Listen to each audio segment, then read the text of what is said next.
Halo teman-teman semuanya, gimana nih kabar kalian hari ini?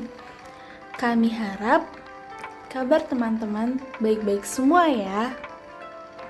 Nah, pada kesempatan kali ini kami akan memaparkan materi terkait dengan aliran oralisme.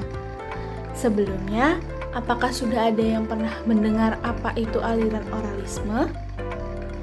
Dan bagi teman-teman yang belum pernah mendengar apa itu aliran oralisme, serta penasaran bagaimana sih aliran oralisme itu, maka simak video penjelasan yang akan kami sampaikan mengenai aliran oralisme, dan jangan lupa siapkan alat tulis untuk menuliskan bagian-bagian yang penting dari penjelasan yang telah kami sampaikan. Sebelum kita mengetahui lebih dalam lagi mengenai aliran oralisme, maka yang harus kita ketahui terlebih dahulu yaitu pengertian dari aliran oralisme itu sendiri. Adapun pengertian oralisme menurut Neiman, Gradstein, dan David 2015.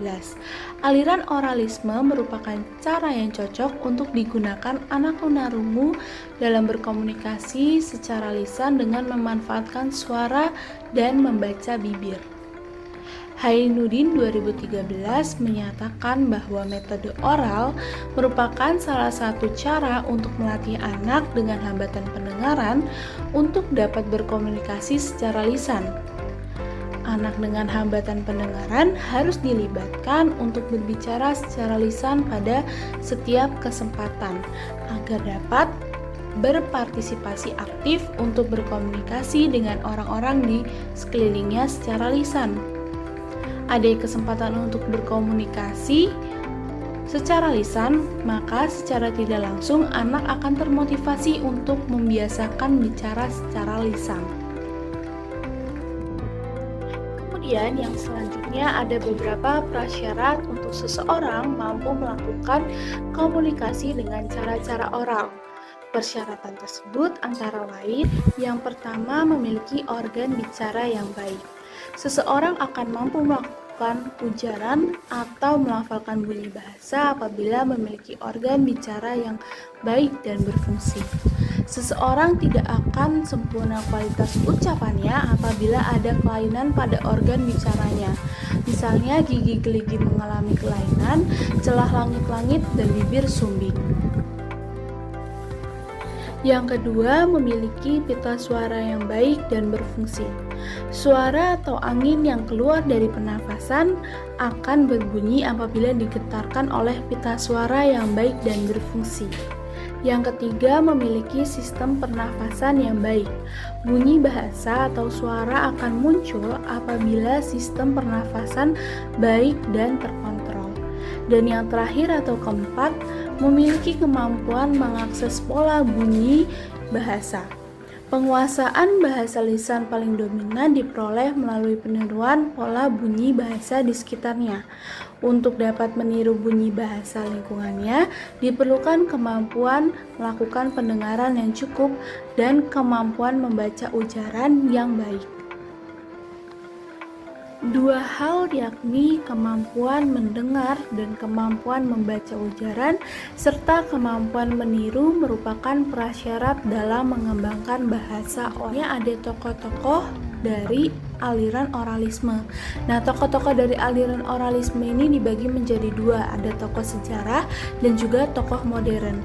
Nah, tokoh sejarah ini ada beberapa tokoh. Yang pertama ada Johann Heinrich Pestalozzi, yaitu seorang pendidik Swiss yang menekankan pentingnya pendidikan bahasa melalui metode oral.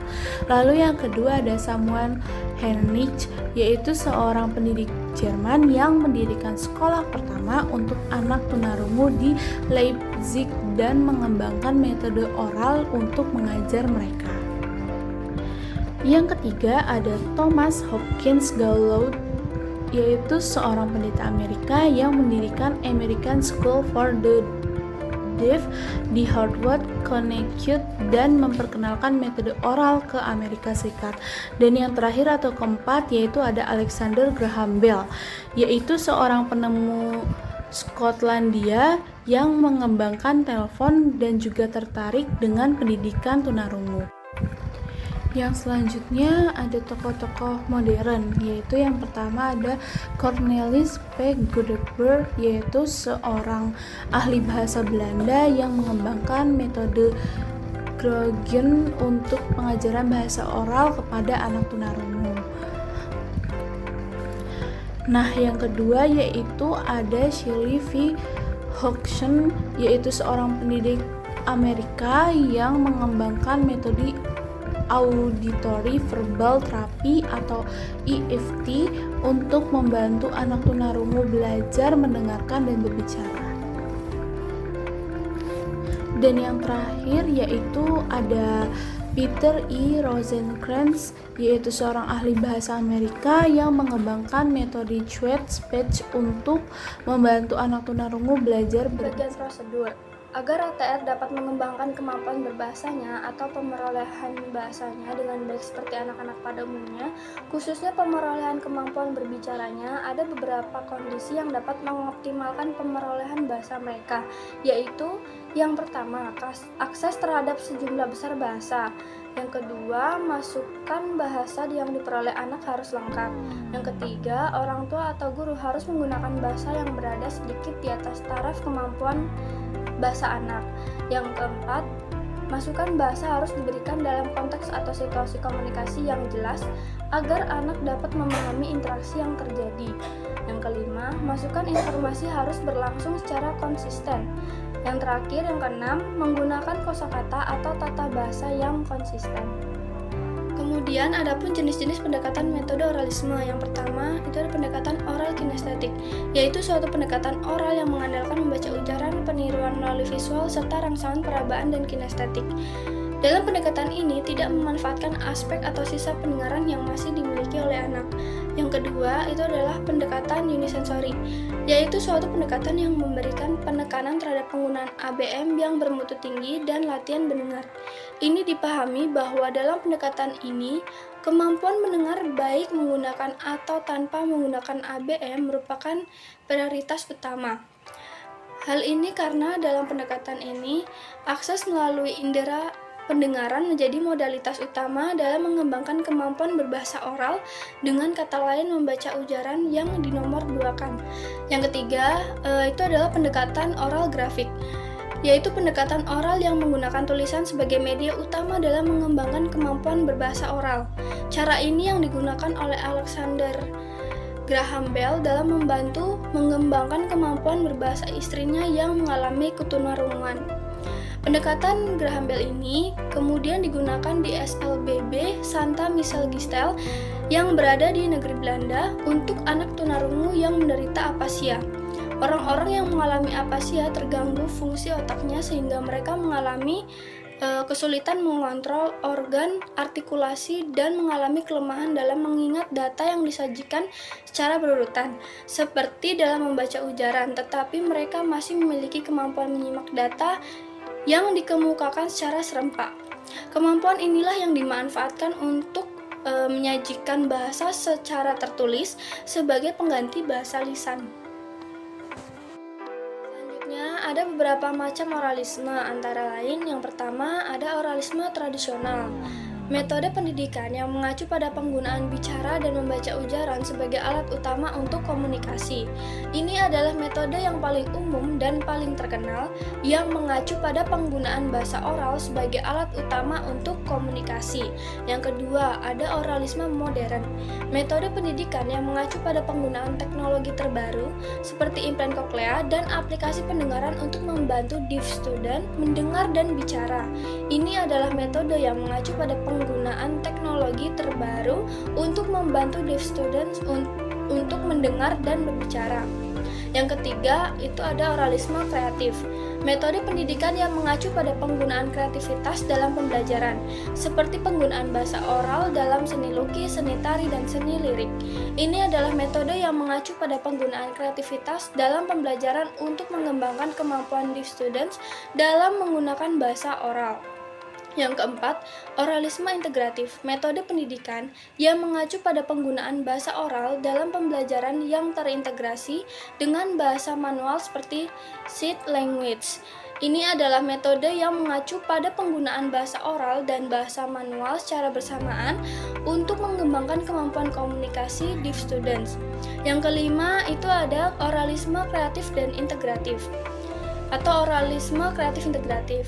Metode pendidikan yang mengacu pada penggunaan kreativitas dalam pembelajaran terintegrasi dengan bahasa oral dan bahasa manual.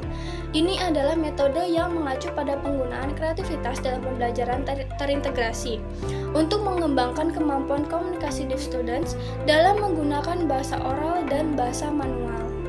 Adapun kelebihan-kelebihan dalam menggunakan metode oral ini, yakni yang pertama, metode komunikasi oral lebih fleksibel, baik bagi pembicara maupun bagi lawan bicara dan lebih bebas.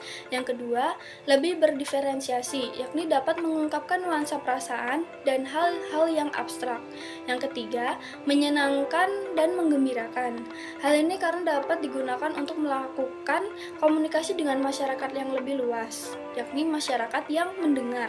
Yang keempat, metode komunikasi oral lebih lengkap, seperti adanya emosi, intonasi, irama, memainkan peran dalam mengungkapkan perasaan. Pesan atau gagasan metode komunikasi oral lebih praktis. Selanjutnya, adapun kelemahan-kelemahan dalam menggunakan metode oralisme. Yang pertama, sulit dilakukan oleh anak tunarungu yang mengalami gangguan lain seperti gangguan penglihatan dan gangguan kecerdasan. Yang kedua, banyak konsonan-konsonan yang dasar pengucapannya tidak dapat diamati secara kasat mata karena dibentuk di bagian belakang mulut, seperti huruf K dan G, serta yang tidak dapat dibedakan waktu diucapkan, seperti pada kata papi dan babi, palu dan malu, baju dan maju. Yang ketiga, sulit diamati dari jarak yang jauh. Yang keempat, banyak kata dalam bentuk gerak bibir sama tetapi memiliki arti yang berbeda atau sebaliknya. Hal-hal yang perlu diperhatikan dalam pembelajaran bahasa agar anak tunarungu dapat menggunakan metode komunikasi oral dengan baik antara lain: 1. Gunakan bahasa sehari-hari secara wajar konseptual. 2. Materi pelajaran diambil dari pengalaman-pengalaman anak. 3. Berikan penekanan terhadap pembelajaran bahasa ujaran. 4. Perkuatkan latihan-latihan meniru ujaran yang wajar. 5. Pergunakan bahasa dalam setiap kesempatan pembelajaran pendekatan percakapan, bukan saja pada pertukaran pengalaman dan pikiran, tetapi lebih jauh dari itu, yaitu gunakan percakapan dengan menggunakan bahasa yang lengkap seperti bentuk-bentuk kalimat, gaya bahasa, intonasi, irama dalam kalimat, dan percakapan-percakapan yang sesuai merupakan dasar penguasaan bahasa. Penerapan oralisme. Materi latihan bicara. 1. Latihan bicara. Latihan tersebut berfokus pada pengucapan kata-kata dan kalimat secara jelas dan benar. 2. Latihan pembentukan fonem. Membantu siswa untuk memahami dan memproduksi bunyi-bunyi bahasa secara terpisah. 3. Latihan perbaikan dan penyadaran irama. Membantu siswa memahami irama dan pola tekanan dalam bicara. Siswa dilatih untuk memperhatikan durasi, penekanan, dan jeda dalam mengucapkan kata dalam kalimat. 4. Latihan pengembangan. Mengembangkan kemampuan berbicara siswa dari pengucapan kata-kata sederhana hingga kalimat yang lebih kompleks. Siswa dilatih untuk membangun kalimat dengan struktur yang beragam dan mengekspresikan ide-ide mereka secara lisan. Bahan latihan. A. Bahan fonologik. 1. Fonem segmental atau fonem berwujud bunyi bahasa. Vokal, konsonan, difton. 2. Fonem segmental atau fonem yang tidak berwujud bunyi bahasa, aksen, intonasi, irama, dan tempo.